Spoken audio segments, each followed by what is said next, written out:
ವೀಕ್ಷಕರಿಗೆಲ್ಲ ನಮಸ್ಕಾರ. ಹಿಂದೂ ಧರ್ಮ ಅನ್ನೋ ಯೂಟ್ಯೂಬ್ ಚಾನಲ್ಗೆ ಸ್ವಾಗತ. ನವರಾತ್ರಿ ಉತ್ಸವದಲ್ಲಿ ಬಣ್ಣಗಳಿಗೆ ವಿಶೇಷವಾದಂಥ ಮಹತ್ವವಿದೆ. ವೈದಿಕ ಪಂಚಾಂಗದ ಪ್ರಕಾರ ಶಾರದೀಯ ನವರಾತ್ರಿ 2025 ಸೆಪ್ಟೆಂಬರ್ 22ರಂದು ಪ್ರಾರಂಭವಾಗ್ತಕ್ಕಂಥದ್ದು. ಈ ನವರಾತ್ರಿ ಅಶ್ವಿನಿ ಮಾಸದ ಶುಕ್ಲ ಪಕ್ಷದ ಪ್ರತಿಪದ ತಿಥಿಯಿಂದ ನವಮಿ ತಿಥಿಯವರೆಗೆ ಇರ್ತಕ್ಕಂಥದ್ದು. ಈ ಹಬ್ಬದ ಪ್ರತಿದಿನಕ್ಕೂ ವಿಭಿನ್ನ ಬಣ್ಣಗಳನ್ನು ಧರಿಸಬೇಕಾಗುತ್ತೆ. ಹೀಗೆ ನಾವು ನವರಾತ್ರಿಯಲ್ಲಿ 9 ದಿನವೂ ವಿವಿಧ ರೀತಿಯ ಬಣ್ಣದ ವಸ್ತ್ರಗಳನ್ನು ಧರಿಸಿ ವಿವಿಧ ರೀತಿಯ ನೈವೇದ್ಯಗಳನ್ನು ಇಟ್ಟು ನಾವು ದುರ್ಗೆ ಆಶೀರ್ವಾದ ಸುಲಭವಾಗಿ ಪಡೆದುಕೊಳ್ಳಬಹುದು. ಹಾಗಿದ್ರೆ ಯಾವ ದಿನ ಯಾವ ಬಣ್ಣದ ವಸ್ತ್ರಗಳನ್ನು ಧರಿಸಬೇಕು ಅನ್ನೋದನ್ನ ಈಗ ತಿಳಿಯೋಣ. ಇನ್ನು ನೈವೇದ್ಯ ಬಗ್ಗೆ ನಾನು ಹಿಂದಿನ ವಿಡಿಯೋಗಳಲ್ಲಿ ಆಲ್ರೆಡಿ ಅಪ್ಲೋಡ್ ಮಾಡಿದ್ದೀನಿ. ಆಸಕ್ತರು ಹೋಗಿ ನೋಡಿ ಚೆಕ್ ಮಾಡಬಹುದು. ಹಾಗಿದ್ರೆ ಯಾವ ದಿನ ನವರಾತ್ರಿಯಲ್ಲಿ ಯಾವ ದಿನ ಯಾವ ಬಣ್ಣದ ವಸ್ತ್ರವನ್ನು ಧರಿಸಬೇಕು ಅಂತೇಳಿ ತಿಳ್ಕೊಳ್ಳೋಣ. ನವರಾತ್ರಿಯ 9 ದಿನಗಳ ಬಣಗಳು ಹೀಗಿವೆ. ಸೆಪ್ಟೆಂಬರ್ 22 ದೇವಿ ಶೈಲಪುತ್ರಿಯನ್ನ ಆರಾಧನೆ ಮಾಡ್ತಕ್ಕಂಥದ್ದು. ಈ ದಿನ ಬಿಳಿ ಬಣ್ಣದ ವಸ್ತ್ರವನ್ನ ಧರಿಸಬೇಕು.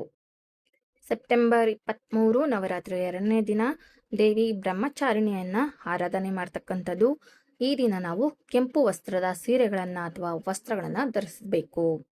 ಸೆಪ್ಟೆಂಬರ್ 24 ದೇವಿ ಚಂದ್ರಘಂಟ ದೇವಿಯ ಆರಾಧನೆ ಇರತಕ್ಕಂಥದ್ದು. ಕಡು ನೀಲಿ ಬಣ್ಣವನ್ನ ಧರಿಸಬೇಕು. ಸೆಪ್ಟೆಂಬರ್ 25 ದೇವಿ ಕೂಷ್ಮಾಂಡ ದೇವಿಯ ಆರಾಧನೆ ಇರತಕ್ಕಂಥದ್ದು.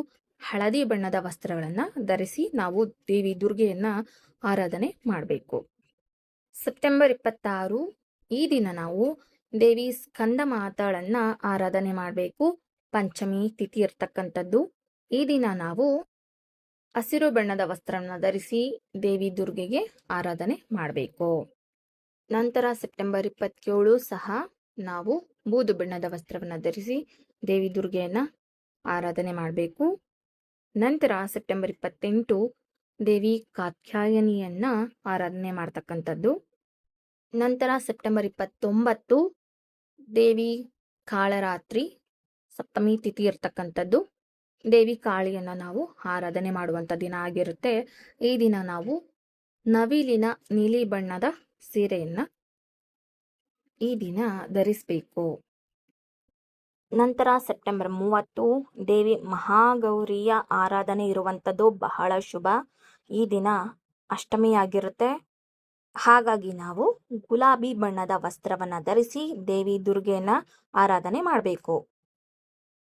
ನಂತರ ನವರಾತ್ರಿಯ ಕೊನೆ ದಿನ ಅಕ್ಟೋಬರ್ 1 ದೇವಿ ಸಿದ್ಧಿದಾತ್ರಿಯ ಆರಾಧನೆ ಮಾಡಬೇಕು. ಇಂದು ನವಮಿ. ಹಾಗಾಗಿ ನಾವು ನೇರಳೆ ಬಣ್ಣದ ವಸ್ತ್ರವನ್ನ ಧರಿಸಿ ದೇವಿಗೆ ಆರಾಧನೆ ಮಾಡಬೇಕು. ಹೀಗೆ ತಿಳ್ಕೊಂಡ್ರಲ್ಲ ನವರಾತ್ರಿಯ 9 ದಿನದ ವಿಶೇಷ ಬಣ್ಣಗಳ ಮಾಹಿತಿಯನ್ನ.